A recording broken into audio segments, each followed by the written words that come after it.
भोंदूखराशी आर्थिक संबंध नव्हता असं स्पष्टीकरण रुपाली चाकणकरांनी दिले। कोणतेही पुरावे नसताना आरोप करण्यात आले असा दावा चाकणकरांनी केला। मात्र आता कायद्यानं लढाई लढण्याचा निर्धार चाकणकरांनी केलाय। तसंच चाकणकरांनी आशा मिरगे यांना नोटीस बजावली।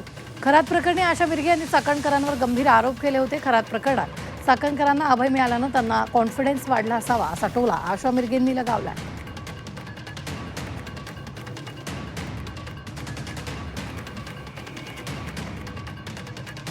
कायद्यापासून पळ काढताना स्वतःचा बचाव करण्यासाठी या बाईने ही नोटीस स्वीकारली नाही, म्हणून पोस्ट ऑफिसच्या माध्यमातून दोनदा ही नोटीस परत घरी पाठवली। एकूण 3 वेळा नोटीस पाठवली गेली, पण ही नोटीस या बाईने स्वीकारली नाही। अनक्लेम म्हणून ही नोटीस परत आली आणि म्हणून मला माझगाव कोर्टातून फौजदारी फिर्याद दाखल करावी लागली।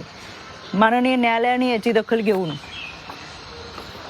आशा मिरगेला 2 जुलै 2026 रोजी सकाळी 11 वाजता कोर्टात हजर राहण्याची ऑर्डर काढलेली आहे।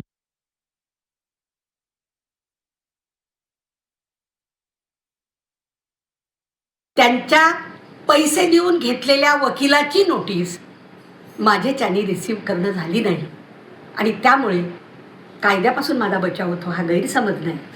मोरओव्हर मी खरंच त्यांना धन्यवाद देते की त्यांनी हे प्रकरण आता न्याय व्यवस्थेसमोर आणलं, ज्या सिस्टमनी, कारण हा जो आजचा यांचा कॉन्फिडन्स आहे हा यांना सिस्टमनी अभय दिलेला आहे याचा कॉन्फिडन्स आहे। इतकी साधी गोष्ट माझ्यासारख्या या क्षेत्रात काम करणाऱ्या महिलेला कळतं।